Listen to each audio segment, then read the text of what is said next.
So coherence and cohesion, let's go. Yeah. What is coherence? What is cohesion? Like if we have to define these two terms first, yeah, actually, I have prepared how would you something. If define them? it's okay, I will share it with you now and with the Yep. others. Yep. Let's go. Okay. As you said, cohesion and coherence. So let's see what's cohesion. Of course, I've written something here, but we can talk about it, both of us together here. Something that I've written here is that cohesion is related to the use of linking devices and organizational tools actually to connect our ideas at the level of paragraphs and sentences. You know, it's something that it really helps us to have a smooth flow in our essay, right? Okay. Great. So connection of ideas, sentences, paragraphs even, that's what cohesion is Yes. about. Mm-hmm. Okay. And you know, yeah, in order to get that, there are things that we can focus on. Like actually here, 4 categories, you know, linking words and phrases, pronoun reference, repetitions and synonyms, and substitution ellipses. You know, they are the cohesive devices actually that can help us achieve that cohesion in our essay. And now we will go one by one, and if you want, so we can add some explanation to that and see some examples. So here first, linking words and phrases. What do we mean by them? You know, these are connectors. We have lots of them in English language. You know, words like however, moreover, in addition, therefore, firstly, secondly, and etc. As you see in an example, especially when in IELTS writing, when we want to write some essays in which we have to, you know, give reasons one by one, especially in problem solution kind of essays, we have to use something like this. For example, first you give your first idea and then you provide reasons for them. You can use firstly after that idea, like here. Firstly, improving public transport can reduce traffic congestion. Okay, that's your first reason that you're talking about. And then when you want to go to the next idea, to the next reason, you can use a word like moreover. You know, we don't just put period and then go and talk about our next reason or idea. So we have to put something like here if we want to have a better cohesion. We want to have that smoothness, you know, that flow. Moreover, it decreases air pollution. It is Great. a very simple example. Yeah, so if the reader reads this sentence starting with firstly, the word firstly implies the fact that there is going to be something after this sentence. So the reader expects there is going to be more afterwards. So firstly this, then there is going to be moreover, which connects the second sentence or idea to the first one. Exactly. Next one is the use of pronouns. You know, of course, it's really simple, you know, and it's very important that we try to use correct pronouns. You know, sometimes as I said, as students, you know, they just lose, you know, the way that they want to use the pronouns. For example, instead of they use he. It's very important to see actually to see what we are saying and what is referring to what. So, and we do this, of course, to avoid repetition. And for example, here, governments should invest in public transport because it is more environmentally friendly. We should know that this it refers to what, and it's very important here. And Okay, so very here easy. it refers to public transport and not the governments. Exactly. Yeah. That's what I'm talking about. Yes. Okay, so instead of repeating the word public transport, you use it. Right. Okay, going on. The next one is repetition and synonyms. You know, something that I have seen a lot when, you know, I just see students' essay papers is that, you know, they try to use synonyms, but just synonyms and synonyms, you know, without any special purpose.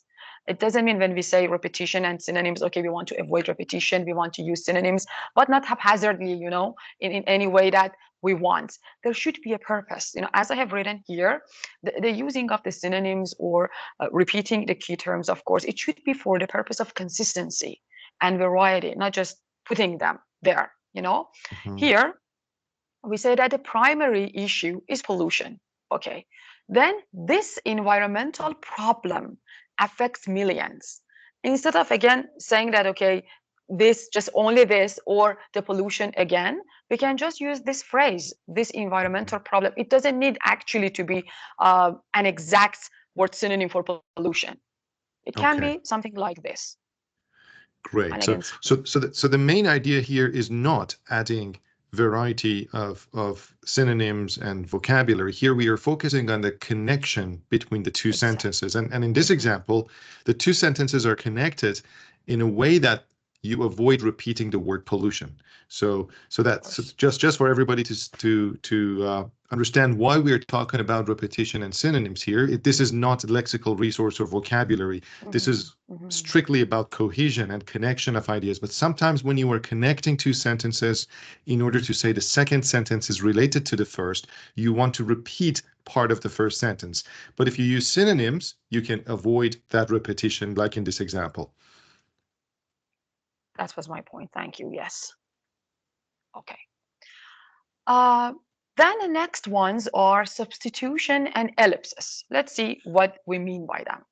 In a substitution, as the name suggests, is using alternatives, another word, okay, to avoid repetition, using another word instead of that word. And we don't mean using a synonym per se. Let's look at the example. Some people prefer cars, others choose public transport. We don't need actually to think about another synonym for prefer. Instead of prefer, we have used another word like choose. Mhm. As easy as this again. That's simple when we think about that. It's not very difficult to achieve cohesion. Mhm. And the other thing is ellipsis. Okay, what's ellipsis? Ellipsis is when we omit obvious words. My focus here is on the word obvious. It doesn't mean that we can omit anything we like, any word we like, any part of the sentence. No, it's the obvious words to make sentences, of course, concise and to the point. In the example, we see that public transport is efficient. Private vehicles, not so much. Not so much what? Not so much efficient. So we don't need to repeat efficient here. In these cases, we can use sentences like this or use ellipses. Awesome. Great. So these are basically detailed techniques to make your cohesion uh, more advanced. Right. So that Okay. was that the last example for cohesion? Yeah. Okay. So Yes, yes. And coherence. that's coherence. Is there anything you want to add, especially here, before we move on to coherence, Rahim? No, that's Or wonderful. it's Wonderful. So we'll just have a global review after it's done. But let's okay. take a look at Sure. coherence now. Yes, coherence. Coherence, as said here, focuses on the logical progression of ideas and the clarity of your arguments. It ensures that your essay makes sense as a whole. Logical here is a key word, and the clarity of the arguments. Of course, there are ways we can, again, achieve coherence. That's just a Mhm. definition. Okay, here. Again, we have some categories here through which we can achieve coherence in our essay. Logical structure is very important, clear topic sentences, sequencing our ideas, consistency and focus, and effective paragraphing. Let's see what they are. First, let's start with logical structure. What do we mean when we say that the structure of the essay should be logical? Of course, there is in our essay a beginning, a middle, and an end. It can't be just the other way around. The essay should be organized into paragraphs, clear paragraphs, introduction, 2 or 3 paragraphs for the body, and then conclusion. It's the first thing that we should pay attention to. And Mhm. then, of course, each paragraph, introduction, body, or conclusion, whatever that we are talking about. Each Mhm. paragraph, of course, the conclusion is the summary, but each paragraph should have one main idea supported by examples and explanations. One idea for each paragraph. And of course, all of them together should support the thesis statement. We will talk about that later. Anything to add here, or should Okay, I move on? that's interesting. So there's Mhm. 2 points. One is that the logical order of one paragraph is starting by introduction, then the body paragraphs, and then the conclusion. And then within each paragraph, you have the same logical order. Now, the logical order is introducing the main idea and then more details and examples. And I was just thinking, we are doing this presentation exactly in the same way that you were explaining here. So it's an example. So first we said what coherence is, Mhm. then we are giving more details Exactly. about aspects of coherence, and then we are going to Mhm. have some examples. So Mhm. this would be an example of a coherent presentation. So you don't start with a random detail and then go to what the main Mhm. topic is about. So you start by what the main topic is, then more details, and then examples. Yes, of course. Okay, the next one, uh, clear topic sentences. It's not just about a sentence. And yes, we know that the first sentence in a paragraph, of course, is the topic sentence, but it should be clear to the point. We begin each paragraph with a sentence that summarizes our main idea. For example, here, one reason why public transport should be I always have problem with this word. Yeah, Right? I know. Right? What's that? Yeah, Priori- prioritized. exactly. Prioritized. Yes. Prioritized. Yes, yes, always. Is its cost effectiveness.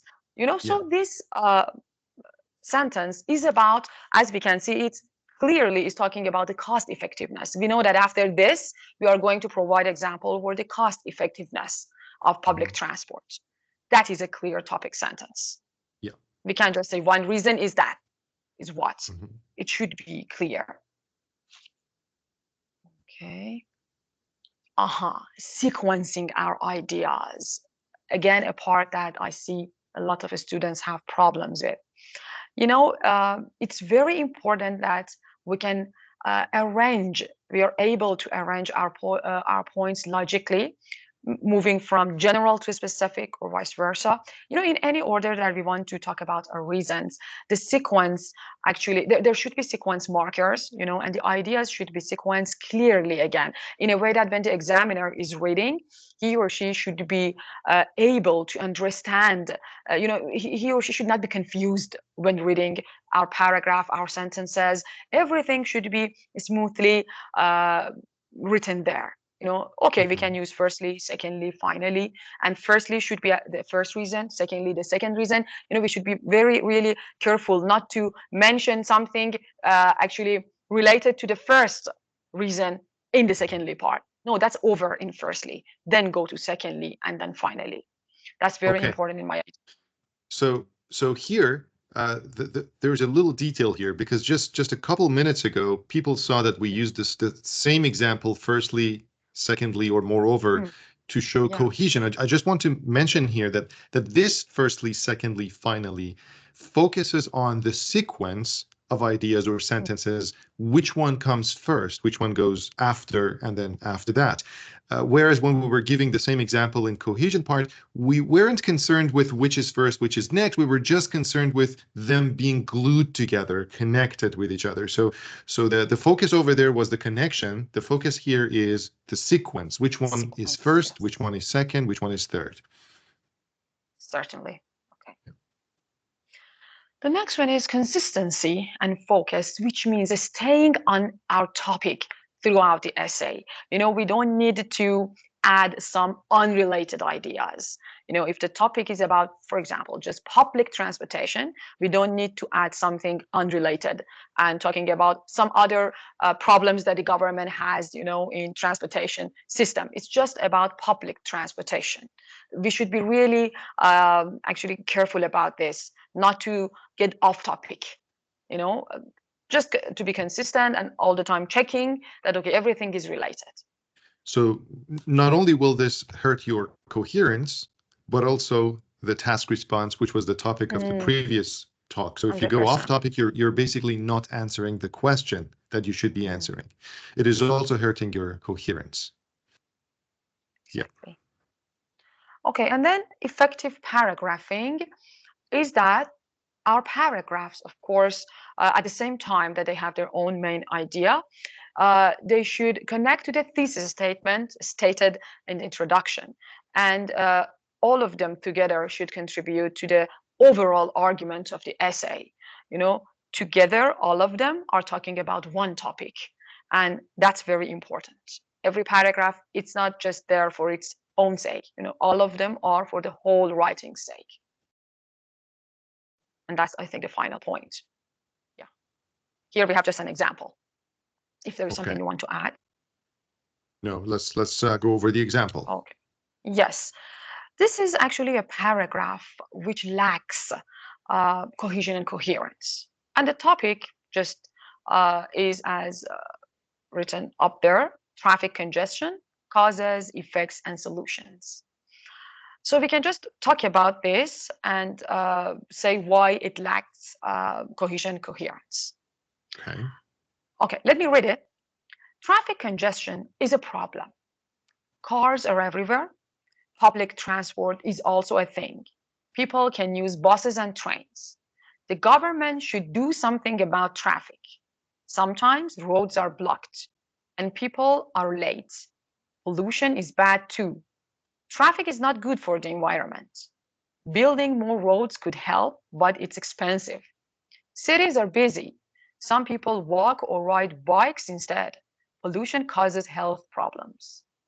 So Great. lots of So things this can be is a fixed. this is a great example Mhm. because if you look at this example, you see that there isn't any grammatical mistakes Uh-huh. or wrong usage of words. Yet you don't get a good, clear understanding of what this person is trying to say. Mhm. Is this person talking about traffic or pollution? Is Mhm. this person talking about public transport? Is public transport good or not good in his view? So we don't get any of those answers. It's like sometimes you talk to someone on the street even, and they speak the same language as you, and you can't put your finger on any sentence being wrong. Everything is correct, but at the end, you don't Mhm. understand exactly what they're talking about. So that's an example Yeah. of lack of coherence. And if there is no connection between them, also lack of cohesion. Yes. And you see Okay. the topic sentence? Traffic congestion is a problem. That's too general, I believe. Traffic Yep. congestion is a problem. Okay, what kind of problem? What do you mean by problem here? And and you see cohesive devices, we don't see something like maybe firstly, secondly, moreover, therefore, something like that. Yeah, Or you I see see a traffic. cohesive device in the third sentence. It's Mhm. also, so public transport Yeah, is also a thing, but I don't know whether he means it's a good thing or a bad thing, bad thing. because people Yes. can use buses and trains on the next sentence, but at the beginning it says there is traffic congestion. So I don't know whether he has a positive or a negative view on Hmm. public transport.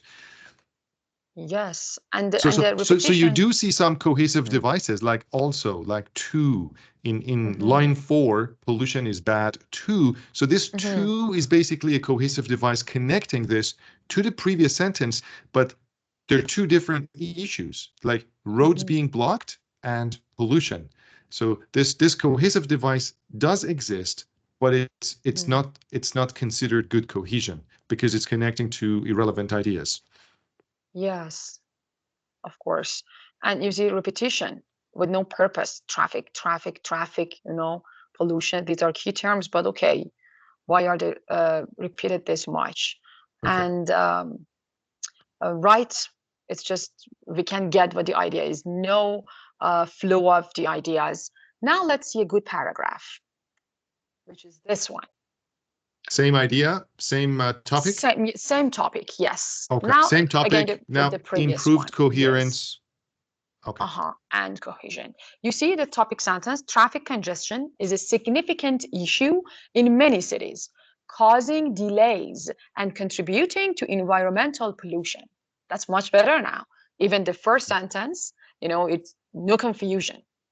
And then one solution, so we know that it's going to talk about the solution. One solution is to encourage the use of public transport, such as, see, providing examples, buses and trains, which can reduce the number of cars on the road. So clear. Additionally, cohesive device, governments could invest in building better infrastructure, like dedicated bike lanes to promote alternative modes of transport, such as cycling and walking. Again, very clear. While constructing new roads might alleviate congestion in the short term, it is often expensive and may not address the root cause of the problem. Therefore, a focus on sustainable solutions can not only ease traffic, but also help improve air quality and public health. I think Great. everything is in its place. Yes, Yes. and so it's interesting because not only the coherence and cohesion issues are fixed, but also we see new vocabulary added, new structures, grammatical structures. So whoever wrote this paragraph, they really wanted to show off, not just the coherence and cohesion. They wanted to Mhm, show off more than just coherence and cohesion, you know? So mhm. yeah. Yeah. Yes, you are right.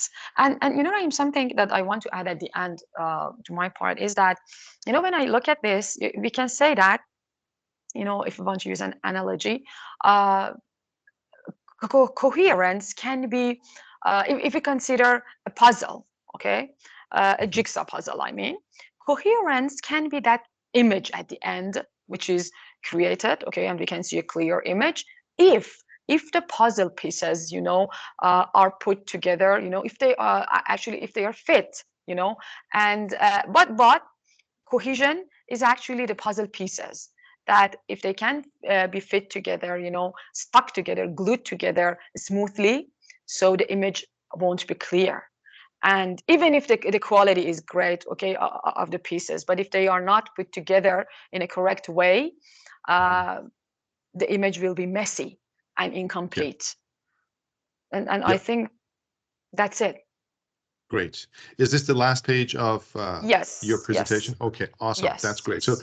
um, I think if I want to Mhm, just summarize the whole thing by defining coherence and cohesion in one word, this is what I would say. And I want to ask you the same mhm, thing, or whether you agree with me. So in one mhm, word, I would say coherence, because I said one word, I can't even use logical order. So in one word, coherence means order.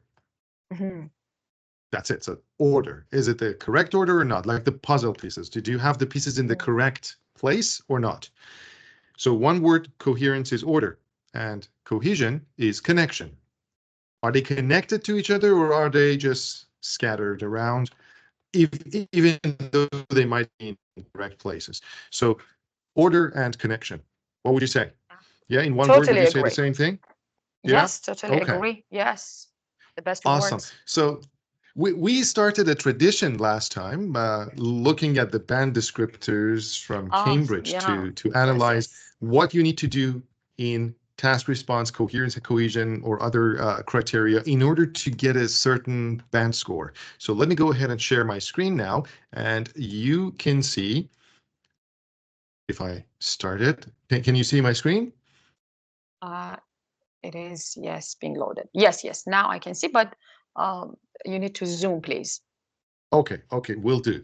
So this is the same band descriptors, IELTS writing band descriptors for task 2 for essay writing from before. So that's what we are focused on at the moment. And we covered task response.